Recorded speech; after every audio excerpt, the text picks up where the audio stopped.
Halo, apa kabar semuanya? Sobat-sobat penonton alur cerita film dimanapun kalian berada. Bagaimana kabarnya? Kembali lagi bersama saya Gondes. Tanpa banyak spoiler di awal, karena besok siang saya ada undangan di acara hajatan. Siapa yang artis bokep Jepangnya? Jadi langsung saja pasang handsfree dan selamat menonton. Mari kita katakan bersama-sama secara serentak. Yuk. 1, 2, 3. Baca. Diawali dengan memperlihatkan seorang gadis muda bernama Libby atau Liberty. Ini rarainya, di mana dia merupakan seorang pelajar yang baru saja selesai melakukan perkemahan musim panas di sekolahnya. Tak lama, dia pun dijemput oleh sang ibu yang cukup cumantil. Ini orangnya. Katanya beliau baru saja mengecat rambutnya dengan warna pirang, di mana rambut asli mereka berdua sebenarnya adalah berwarna merah. Atau Anda mungkin tidak asing lagi dengan istilah red hand, tidak pakai trisom. Dan kita bisa melihat itu pada foto mereka berdua yang tergantung di mobil saat lebih masih kecil. Singkat cerita, mereka berdua pun sampai di rumah sang ibu yang berada tepat di dekat danau, di mana Libby langsung dibuat terkejut saat melihat seorang pria muncul dari dalam air dengan gerakan slow motion yang tentu saja tidak diedit menggunakan kain master, apalagi yang mood. Wow. Pria ini bernama John. Dengan postur tubuh yang tinggi dan six packs, Libby pun hampir gagal fokus saat melihat selempaknya yang membunuh. Di mana si Johnny ternyata adalah pacar baru sang ibu yang akan tinggal bersama mereka berdua. Ketika sedang makan bersama, John pun mengaku bekerja sebagai seorang ahli genetik akuatik atau seorang ahli dalam dunia binatang perairan. Saat mulai makan, John pun tak sengaja kebisikan daun kangkung. Kok daun kangkung sih? Sehingga dia batuk-batuk dan sang ibu mencoba untuk menenangkannya dengan cara memeluknya. Dan John masih sempat-sempatnya mengelus pundak si ibu, entah apa maksudnya. Merasa ada ketertarikan dengan John yang notabene adalah pacar ibunya sendiri, Libby pun mulai berimajinasi seolah berada dalam situasi stepfather-in-law. Sehingga lebih mulai ngegalistik dan menggerayamil yang kasirnya sendiri. Singkat cerita, esok pagi pun tiba. Ketika Libby sedang bermain di hutan, dia pun tak sengaja tergigit lipan atau kelabang tepat di tangannya. Tapi beruntung, muncullah si John yang langsung menggubati dengan cara meniup bekas gigitan tersebut. Dan itu justru membuat syahwat Libby terpancing. Ketika kembali ke rumah, dia pun menemukan sang ibu masih terbaring dengan wajah yang agak sedikit pucat, di mana beliau beralasan bahwa dirinya hanya kecapean setelah semalaman melakukan olahraga bersama si John. Ya, olahraga.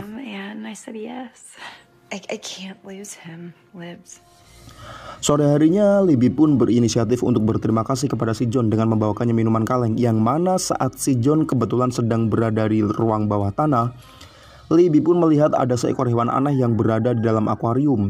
John pun menjelaskan bahwa itu adalah ikan lamprey yang termasuk dalam ikan prasejarah yang masih bertahan sampai sekarang.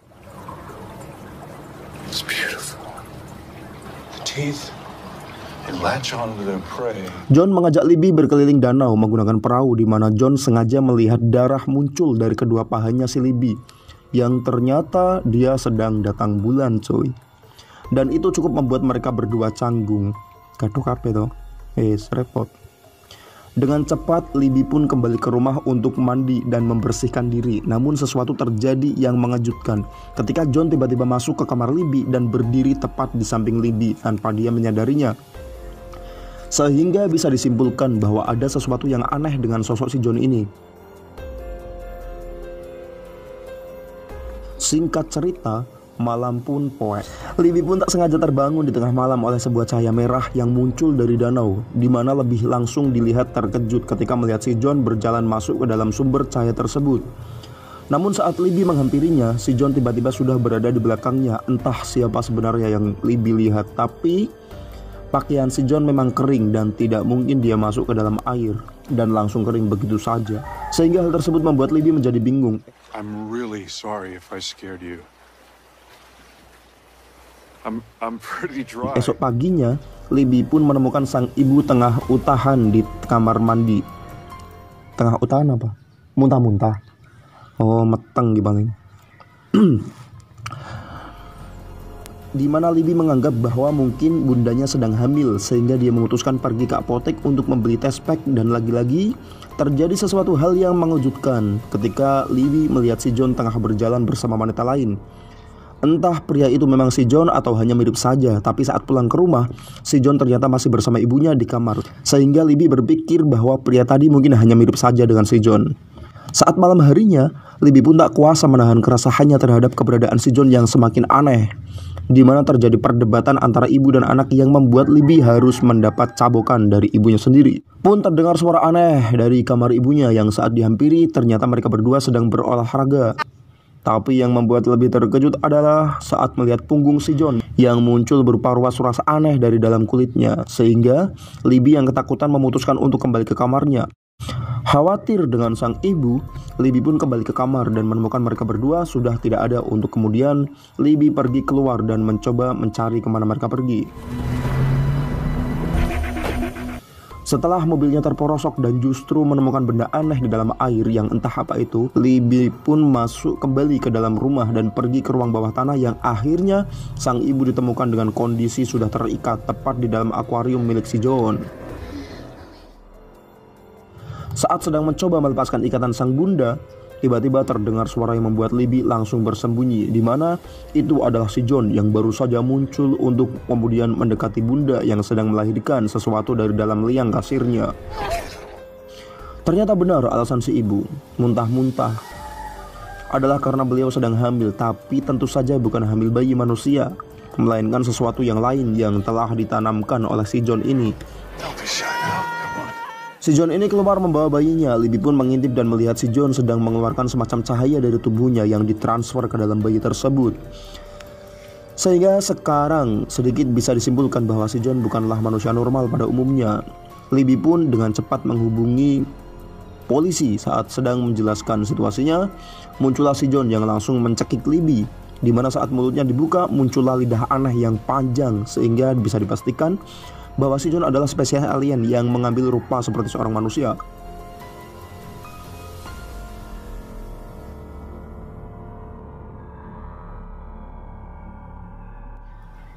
Beruntung, Libby berhasil menggapai sebuah ember berisi garam, di mana hal itu merupakan kelemahan si John yang membuat dia terluka dan pergi dari sana. Libby pun segera melepaskan ikatan sang bunda dan membopongnya untuk keluar dari tempat itu. Tapi karena kondisinya semakin melemah, sang bunda akhirnya tumbang yang membuat mereka berdua berhasil ditangkap oleh si John. Nah lo, kecekel meneh toh. Saat sadar, Libby sudah dalam keadaan terikat di sebuah ruang kosong, di mana Libby dan kita semua akan kembali dibuat terkejut ketika melihat si John ternyata ada banyak sekali. Mereka seperti sebuah tim yang hanya beranggotakan satu orang tapi tersebar di mana-mana.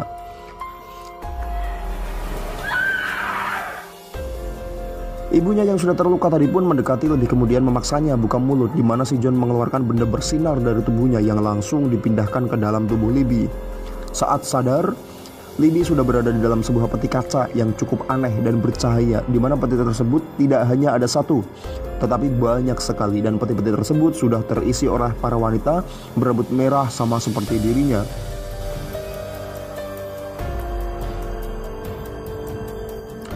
Perlahan peti tersebut pun mulai terisi air, di mana Libby berusaha untuk menahan nafas sekuat mungkin. Tapi saat dia sudah tak tahan, ternyata Libby bisa bernafas dalam air tersebut yang bisa dipastikan itu bukanlah air biasa yang seperti ada di planet bumi. Tamat. Ending yang cukup membagongkan. Jadi siapakah sosok si John ini? Menurut saya sih, si John ini merupakan spesies alien dari planet lain yang mengambil bentuk seorang pria tampan, gagah, yang sengaja seperti itu agar bisa memikat beberapa wanita untuk dijadikan alat dalam mengembangbiakan spesies mereka. Dan sudah jelas bahwa tujuan para alien ini datang ke planet bumi adalah untuk berkembang biak, sehingga saat populasinya semakin banyak, maka spesies alien tersebut akan menguasai dunia alias planet bumi. Jika kita lihat di adegan ending, terdapat beberapa wanita berambut merah alias redhead yang berada dalam peti mati, yang sepertinya para alien ini memang mengincar wanita dengan gen rambut merah, karena mungkin gen tersebut cocok untuk dijadikan alat memproduksi bayi-bayi alien tersebut. Dan seperti yang sudah saya terangkan di awal film, Warna rambut Libby dan ibunya aslinya adalah merah. Namun karena terlalu cumantil, mereka pun mengecat rambutnya menjadi pirang. Dan kenapa si John ada banyak? Itu karena mereka adalah cloningan, di mana alien tersebut hanya menjadi satu subjek, yaitu si John, yang mungkin si John asli sudah tewas sejak lama.